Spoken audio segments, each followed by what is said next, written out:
सुबह 10 बजे का काम कंप्लीट करते करते शाम के 8 बज गए। ना तो काम ही कंप्लीट हुआ है, ना ही कुछ और हो पाया है। क्या आपको भी ऐसा लगता है कि आपके पास करने के लिए बहुत सारा काम है, लेकिन उसे पूरा करने के लिए टाइम ही कम पड़ जाता है? क्या आप काम से ब्रेक लेना चाहते हैं, लेकिन जिम्मेदारियों के कारण आप काम में एक भी दिन मिस नहीं कर सकते? क्या बहुत ज्यादा फंसा हुआ महसूस करते हैं और एक लंबा ब्रेक लेना चाहते हैं? अगर हाँ, तो आपने इस प्रॉब्लम को सॉल्व करने के लिए बिल्कुल परफेक्ट समरी को चूज किया है। इस समरी ने लाखों लोगों की जिंदगी को बदल दिया है और आज हम इतने ज्यादा स्ट्रेस में जी रहे हैं कि हर कोई कम से कम टाइम पर अपना काम पूरा करने के रास्ते खोजने में लगा हुआ है। इस समरी में ऐसा मेथड बताया गया है जो इन सभी प्रॉब्लम्स को सॉल्व करने की ताकत रखता है। इस समरी में आप ये जानेंगे कि ध्यान भटकने से बचने के लिए आपको ऑर्गेनाइज्ड होना कितना ज्यादा जरूरी है। आपको समझ में आने लगेगा कि टाइम की कमी का असली रीजन आपके मन में चलने वाले वो बहुत सारे थॉट्स हैं जो आपका ध्यान भटका देते हैं, जिससे आपका टाइम पर काम पूरा नहीं हो पाता। तो इन सबका कारण फोकस है और अपने काम पर फोकस करने में हेल्प करने के लिए आपको अपने एनवायरनमेंट यानी कि माहौल को बदलने की जरूरत है।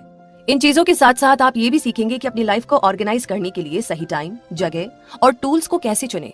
इसकी शुरुआत आपको अपने आसपास के फिजिकल माहौल से करनी होगी और उसके बाद हम अपने मेंटल स्टेट की ओर आगे बढ़ेंगे। तो चलिए बिल्कुल बिना देर किए हम भी शुरू करते हैं आज की इस ऑडियो।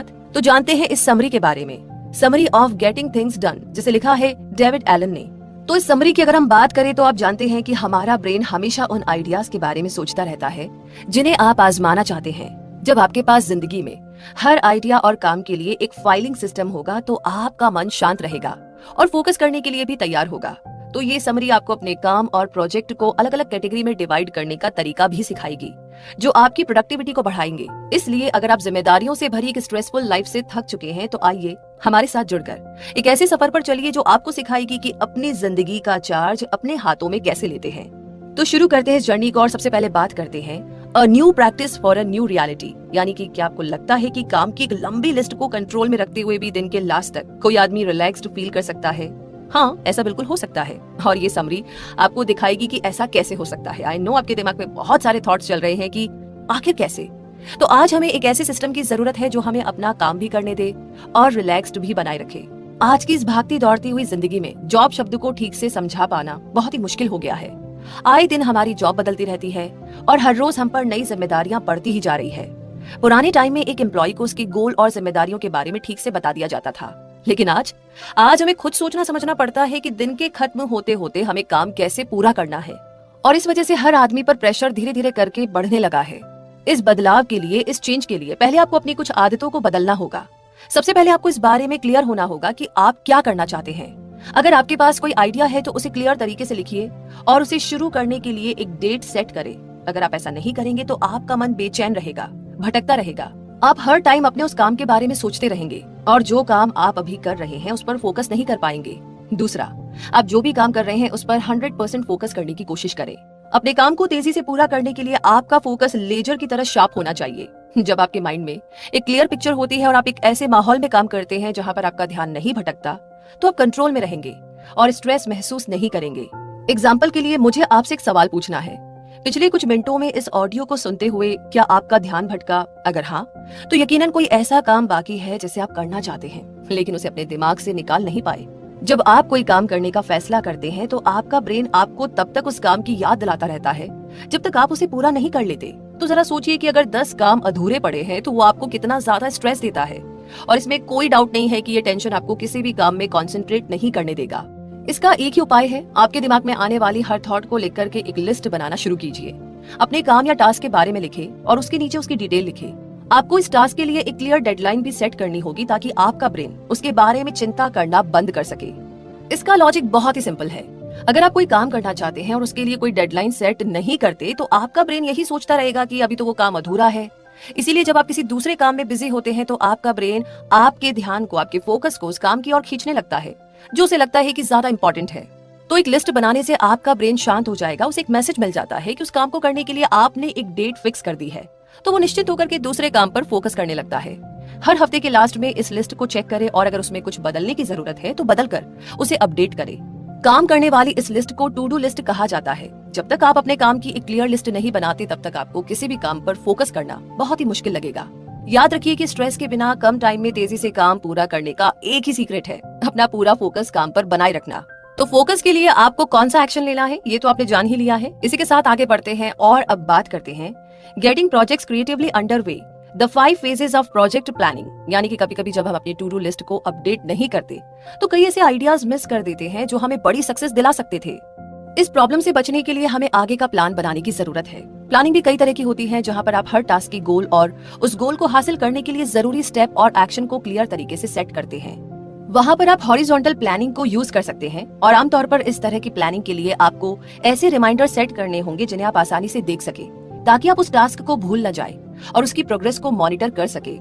दूसरी तरह की प्लानिंग है वर्टिकल प्लानिंग। इसमें डिटेल पर फोकस करने की और हर स्टेप को पूरा करने के लिए सोल्यूशन ढूंढने की जरूरत होती है। इसका मतलब ये नहीं है कि इसके लिए आपको किसी स्पेशल सॉफ्टवेयर को यूज करना होगा, आप इसे पेपर पर लिख करके भी रिकॉर्ड बना सकते हैं।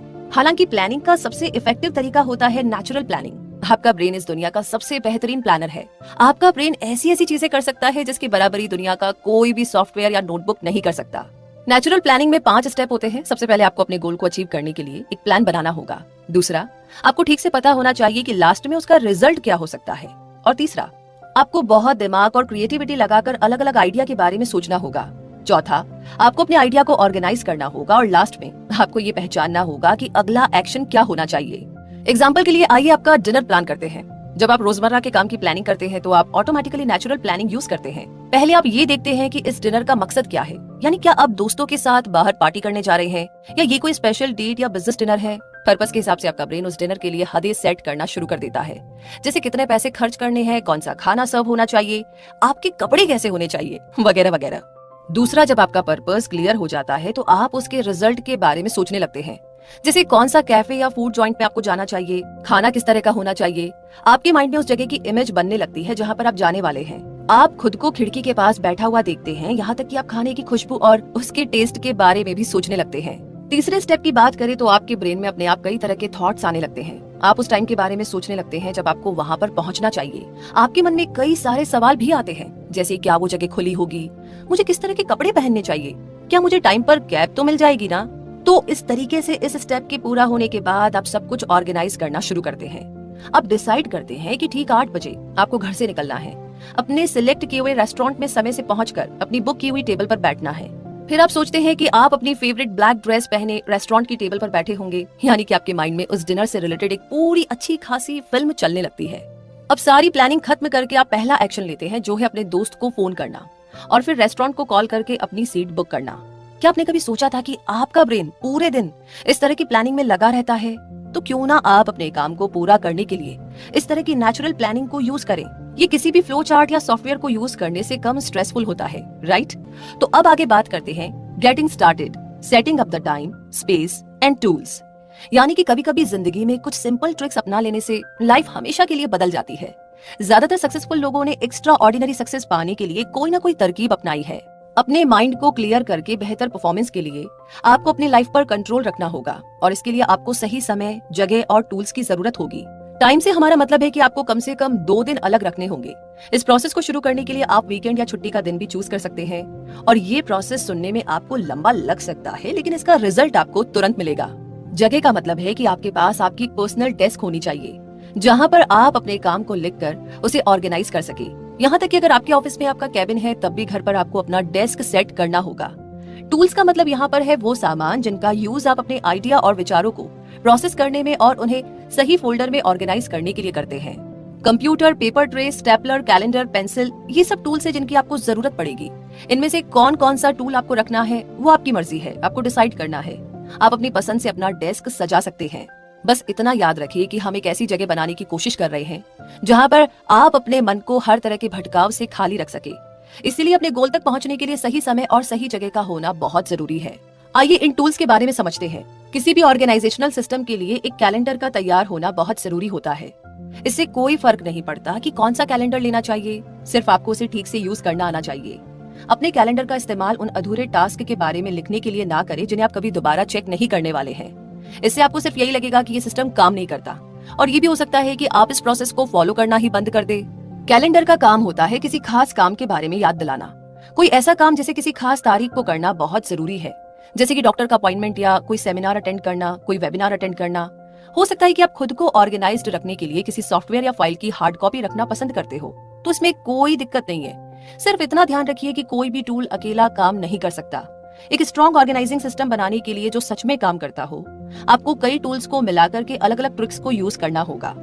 तो इस मेथड को समझने के बाद अब आगे बढ़ते हैं और बात करते हैं कलेक्शन, करालिंग योर स्टफ, यानी कि अब आपके पास अपना डेस्क है जिस पर वो सभी टूल्स मौजूद हैं जिनकी आपको ऑर्गेनाइजिंग प्रोसेस में जरूरत पड़ सकती है। अब आप अपना काम शुरू कर सकते हैं। सबसे पहले आपको वो सारा सामान इकट्ठा करना होगा जिसे ऑर्गेनाइज करने की जरूरत है। आपको कितनी चीजों को छांटना है उसके हिसाब से इस प्रोसेस में 2 से 6 घंटे लग सकते हैं। आपको अपने घर के हर रूम और ड्रॉअर में चेक करना होगा और पहले आपको फिजिकली सारा सामान इकट्ठा करना है। कोई भी ऐसी चीज जिसकी कोई परमानेंट जगह नहीं है और वो इधर उधर बिखरी हुई है, उसे आपको ठीक से देखना और प्रोसेस करना होगा। इसीलिए इसे अपने इन बास्केट में डालें। दूसरा, आपको मेंटली सारी चीजें इकट्ठी करनी है। आपको पेपर पर अपने सारे आइडियाज और थॉट्स लिखने होंगे। अपने हर आइडिया को लिख करके इन बास्केट में रखना सबसे अच्छा तरीका होता है। आपको ऐसे कई आइडिया और प्रोजेक्ट मिलेंगे जिन्हें आप करना तो चाहते थे लेकिन उन्हें करने का कभी टाइम ही नहीं मिला। तो हम सभी अक्सर अपने ड्रॉअर में कई चीजें छोड़ देते हैं और फिर उन्हें कभी उठाते ही नहीं। अक्सर ड्रॉअर में फाइल, बिजनेस कार्ड, पेन वगैरह होते हैं। इसीलिए आपको हर आइटम को ठीक से चेक करना होगा। हर बिजनेस कार्ड और नोट को चेक करें। जब आपको लगे कि कोई चीज काम की है तो उसे इन बास्केट में रख दे। वैसे मेंटली चीजों को इकट्ठा करना कोई पर्सनल या प्रोफेशनल आइडिया हो सकता है। हो सकता है कि आपको अपना गैराज साफ करना हो, किसी को फोन करना हो या अपने ईमेल में बेकार की चीजें डिलीट करनी हो। सब कुछ इकट्ठा करने के बाद सामान का एक बड़ा ढेर लगा होगा। जब आप सारा सामान देखते हैं तो आपको क्लियर हो जाता है कि आपको क्या करना है और सब ऑर्गेनाइज करने के बाद सब कुछ कैसा होगा। अब आप खुद सोचिए कि अपने सभी अधूरे काम को मैनेज करने के बाद आप जो काम कर रहे हैं उस पर कितने अच्छे से फोकस कर पाएंगे। एक बार जब आप उन चीजों को इकट्ठा कर लेंगे जो आपका ध्यान भटका रहे थे तो आपको एक अलग सी पावर का एहसास होगा।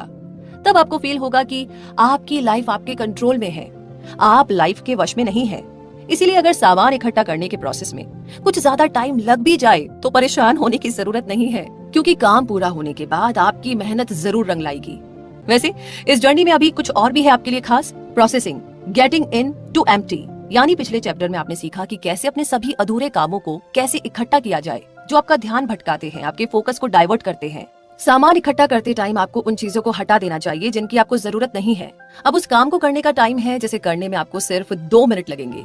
अगर आपके सामने कोई ऐसा काम आता है जिसे आप नहीं कर सकते या किसी ऐसे शख्स से करवाना चाहते हैं जो आपसे बेहतर उसे कर सके, तो वो काम आप उन्हें सौंप दीजिए। इसे करने के बाद अब आपके पास वो काम बचेंगे जिन्हें करने में आपको 2 मिनट से ज्यादा का टाइम लगेगा। ऐसे काम को आप सिंपल टास्क और बड़े प्रोजेक्ट जैसी कैटेगरी में डिवाइड कर सकते हैं। आमतौर पर प्रोजेक्ट को पूरा करने के लिए ज्यादा प्लानिंग की जरूरत होती है। जब आप अपने काम को डिवाइड कर रहे हो तो आपको उस काम को सबसे पहले करना चाहिए जो सबसे ज्यादा इम्पोर्टेंट है। उसके बाद आप बाकी के काम कर सकते हैं। और याद रखिए कि आपको एक टाइम में एक ही काम को पूरा करना है और किसी भी काम को अधूरा नहीं छोड़ना है। अगर आप कल पर अपने काम को टालेंगे तो आपके दिमाग में फिर से वही सारी चीजें चलने लगेगी जो आपका ध्यान भटकाती है और आपको अपने गोल से बहुत दूर ले जाती है। तो ये सारे टास्क अभी आपको आसान और बहुत ही क्लियर लग रहे होंगे, लेकिन अगर आपने उन्हें प्रोसेस नहीं किया तो रूम से बाहर जाते ही आप उनके बारे में भूल जाएंगे। इसीलिए अपने गोल को हासिल करने के लिए आपको कौन सा काम करना है उसके बारे में ठीक से लिखिए। तो आइए कुछ एग्जाम्पल से हम इसे समझते हैं। मान लीजिए कि आपको अपने लिविंग रूम की सफाई करनी है, तो इस टास्क के लिए आपको लिखना चाहिए, मुझे कारपेट साफ करना है, सोफे से धूल झाड़नी है और टेबल को थोड़ा लेफ्ट में सरकाकर वहां से भी सफाई करनी है। दूसरा हो सकता है ईमेल लिस्ट को ऑर्गेनाइज करना। तो इसके लिए आप लिख सकते हैं, मुझे इंपॉर्टेंट ईमेल के जवाब देने हैं, जिसकी मुझे जरूरत नहीं वो सभी चीजें डिलीट करनी है और ईमेल की अलग अलग कैटेगरी भी बनानी है। तीसरा टास्क हो सकता है अलमारी को साफ करना। तो अलमारी की सफाई एक ऐसा काम है जिसे कोई भी करना पसंद नहीं करता, लेकिन जब आप एक क्लियर गोल सेट करते हैं तो वो काम करने के लिए आप सच में मोटिवेट हो जाते हैं। यहाँ पर आप लिख सकते हैं, मुझे उन कपड़ों को हटाना है जिनकी मुझे जरूरत नहीं है, और हटाने में भी ध्यान रखना है कि उसे अलमारी के अंदर नहीं रखना है, उसे किसी और जगह पर रखना है या किसी को देना है या बाहर आपको फेंकना है। जो भी करना है वो भी जरूर लिखे, क्योंकि वो जो कपड़े होते हैं ना वो इधर से उधर घूमते रहते हैं, तो वो दिखने नहीं चाहिए आपको। और अब अगले टास्क की बात करते हैं। प्रेजेंटेशन के लिए तैयारी करनी है। अगर आपको लगता है कि किसी काम को पूरा करने के लिए एक से ज्यादा स्टेप्स की जरूरत है तो उसे प्रोजेक्ट की कैटेगरी में डाल दीजिए। इसके लिए बाद में और प्लानिंग की जरूरत होगी। एग्जाम्पल के लिए प्रेजेंटेशन की तैयारी करना भी किसी प्रोजेक्ट पर काम करने से कम नहीं है। प्रेजेंटेशन की प्लानिंग करते टाइम आपको एक टॉपिक चूज करना होगा, फिर उसके बारे में कोई बुक या जर्नल पढ़नी होगी, उसके बाद आपको अपना ड्राफ्ट लिखना होगा और फिर बारी आती है स्लाइड शो तैयार करने की और लास्ट में लोगों के सामने बोलने की प्रैक्टिस करनी होगी। तो प्रोसेसिंग में कितनी ज्यादा गहराई है, डिटेलिंग है, ये जाना आपने कि टास्क को सिर्फ टास्क करके नहीं लिखना है, उसको कितना डिटेलिंग में लिखना है, अलग अलग डिवाइड करके लिखना है। ये सब कुछ समझ लेने के बाद अब बारी आती है doing, making the best action choices, यानी कि अपने टास्क को ऑर्गेनाइज करना बहुत इंपॉर्टेंट होता है। यह आपको अपने अधूरे काम के बारे में चिंता किए बिना शांति से बैठकर काम पर फोकस करने में हेल्प करती है। अधूरे काम हमेशा चिंता और ध्यान भटकाने का कारण बनते हैं और ये तब तक आपको परेशान करते रहेंगे जब तक आपके पास एक ऐसा सिस्टम नहीं होता जहां पर आप उसे पूरा करने के बारे में प्लान नहीं करते। जब आप अपना सारा काम एक जगह इकट्ठा कर लेते हैं तो आपको उन्हें अलग अलग कैटेगरी में डिवाइड करना है। इस कैटेगरी में आपके प्रोजेक्ट, कैलेंडर इवेंट, अगले एक्शन की लिस्ट, वेटिंग लिस्ट और समडे लिस्ट यानी किसी और दिन करने वाली लिस्ट भी शामिल है। आपकी प्रोजेक्ट लिस्ट में वो सारे टास्क शामिल होते हैं जिन्हें पूरा करने के लिए एक से ज्यादा स्टेप्स की जरूरत होती है। आपके कैलेंडर में वो सभी टास्क लिखे जाने चाहिए जिन्हें आपको एक खास तारीख को ही पूरा करना है। आपकी एक्शन लिस्ट में उस काम को लिखा जाएगा जिसके लिए आपको एक्शन लेने की जरूरत है। बाकी सभी लिस्ट के लिए आप एक फोल्डर, प्लानर या कंप्यूटर का इस्तेमाल कर सकते हैं।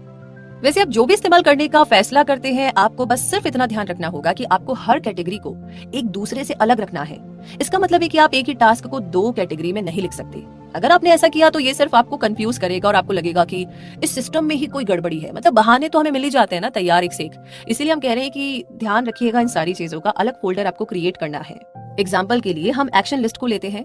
इस लिस्ट में वो सारे काम शामिल होने चाहिए जिन्हें एक बार में ही पूरा करने की जरूरत है, जैसे घर के काम, जैसे फोन कॉल करना, कुछ सामान मंगाना, कंप्यूटर पर किए जाने वाले काम, ये सारे काम। तो हर काम को कैटेगरी वाइज बांट कर आप टाइम और मेहनत दोनों को बचाते हैं। एग्जाम्पल के लिए जब आप उन सभी टास्क को एक फोल्डर में डालते हैं जिनके लिए कंप्यूटर की जरूरत है, तो जब भी आपको कंप्यूटर पर काम करने का टाइम मिले तो आप उस फोल्डर को खोलकर अपना काम तुरंत शुरू कर सकते हैं। आपको अपना सारा काम एक बार में ही मिल जाएगा। इस तरीके से आप कभी भी किसी काम के बारे में भूलेंगे नहीं, और भूलेंगे नहीं तो बहाना बनाना तो बहुत दूर की बात है। मुद्दा मामला ऐसा ही कि आप काम कर ही लेंगे। तो कैटेगरी बनाने के बाद भी आप टास्क को छोटी छोटी कैटेगरीज, जिन्हें सब कैटेगरी कहा जाता है, उसमें बांट सकते हैं, डिवाइड कर सकते हैं। जैसे अपने कंप्यूटर टास्क के लिए आप ऑनलाइन और ऑफलाइन टास्क की दो छोटी कैटेगरी बना सकते हैं। जैसे अपने कंप्यूटर टास्क के लिए आप ऑनलाइन और ऑफलाइन टास्क की दो छोटी कैटेगरी बना सकते हैं। इस तरीके से कैटेगरी पर काम करना बहुत ही आसान हो जाता है। इमेजिन कीजिए कि आप ट्रैवल कर रहे हैं और उस टाइम आपके पास इंटरनेट की सुविधा मौजूद नहीं है, तो फ्लाइट में बैठे बैठे आप अपने ऑफलाइन टास्क को पूरा कर सकते हैं। हर चीज को कैटेगरी में बांटने से आपको ऑर्गेनाइज्ड होने में हेल्प मिलेगी। आप कभी भी कोई इंपॉर्टेंट काम भूलेंगे नहीं। तब आप स्ट्रेस महसूस नहीं करेंगे क्योंकि तब आपकी बिजी लाइफ आपके कंट्रोल में होगी। तो इसी के साथ हम पहुंच गए हैं इस समरी के कंक्लूजन तक। और यहाँ पर बात ऐसी है क्योंकि टाइम जो है वो बहुत तेजी से बदल रहा है, इसीलिए हमारे जॉब के बारे में ठीक से कुछ कहा नहीं जा सकता। आज भी दिन में 24 घंटे का टाइम ही मिलता है, लेकिन काम का लोड इतना ज्यादा बढ़ गया है कि ये टाइम भी ना कम पड़ने लगता है। तो भाई ये तो क्लियर है कि हम टाइम को तो बढ़ा नहीं सकते, हाँ, लेकिन स्मार्टली काम करके कम टाइम में ज्यादा काम पूरा जरूर कर सकते हैं। आजकल जब आप कोई जॉब ज्वाइन करते हैं तो आपसे ये उम्मीद की जाती है कि आपको अपना टारगेट पूरा करना है, लेकिन अक्सर ये समझ ही नहीं आता कि आखिर आपकी जिम्मेदारियां है क्या। हर नया दिन पहले दिन से ज्यादा मुश्किल लगने लगता है। दिन ब दिन हमारे काम की लिस्ट लंबी होती जा रही है और हमारा दिन इसी उलझन में बीत जाता है कि काम को पूरा करे तो कैसे करे। तो यहाँ पर ये समरी इन सभी प्रॉब्लम्स के सोल्यूशन के रूप में सामने आई है। अपनी ऑर्गेनाइजिंग मेथड से इसने कई सक्सेसफुल लोगों की जिंदगी को चेंज किया है। इस समरी में आपने सीखा कि जिंदगी में नई जिम्मेदारियों का सामना कैसे करें। आपने समझा कि अपनी लाइफ में सब कुछ ऑर्गेनाइज करके आप कम टाइम में अच्छे से फोकस करके ज्यादा काम कर सकते हैं। आपने फिजिकल और मेंटल तरीके से चीजों को इकट्ठा करने के बारे में जाना, और एक बार जब आपके पास एक ऐसा ऑर्गेनाइजिंग सिस्टम होता है जिस पर आप भरोसा कर सकते हैं, तो बाकी सब कुछ आसान हो जाता है। तब आप बेफिक्र होकर अपने काम पर फोकस कर सकते हैं, क्योंकि आप जानते हैं कि आपने हर चीज को ठीक से मैनेज कर लिया है। इसीलिए चिल करें और अपने हार्डवर्क से आप जो भी कुछ अचीव करते हैं उसे खुलकर एंजॉय करें। और याद रखें, आपको ज्यादा देर तक काम नहीं करना है, बल्कि स्मार्ट तरीके से कम टाइम में ज्यादा काम करना है। तो इसी बात के साथ ये समरी तो यहीं पर खत्म होती है, लेकिन हमारी जो बहानों की लिस्ट है सुबह से लेकर रात तक नॉन स्टॉप चलती रहती है। दूसरों को तो छोड़ो, हम अपने आप को बहाने तक दे डालते हैं कि यार उस काम में अटक गई थी ना, इसीलिए तो नहीं किया, अच्छा कल पक्का, परसों पक्का, और हमारा कल तो कभी आता ही नहीं है। तो ये जो बहानों की लंबी चौड़ी लिस्ट है, सुबह से शाम जो हम इसको रिपीट मोड पर चलाते रहते हैं और हमारे काम जो इंपॉर्टेंट है उन्हें टालते रहते हैं। फाइनली टाइम आ गया है इन सभी चीजों पर एक्शन लेने का, जो समरी में आपने जाना। तो कमेंट बॉक्स में लिख करके बताइए कि कौन सा काम आप कंप्लीट करने वाले हैं इस समरी से इंस्पायर होकर के। किस टास्क को कितने लंबे टाइम तक आपने पेंडिंग रखा और फाइनली डिसाइड किया है कि यस रूबी, मतलब आज तो लेना ही होगा एक्शन। बताइए मुझे, और इसी के साथ आगे किस बारे में जानना चाहते हैं वो भी शेयर कीजिए।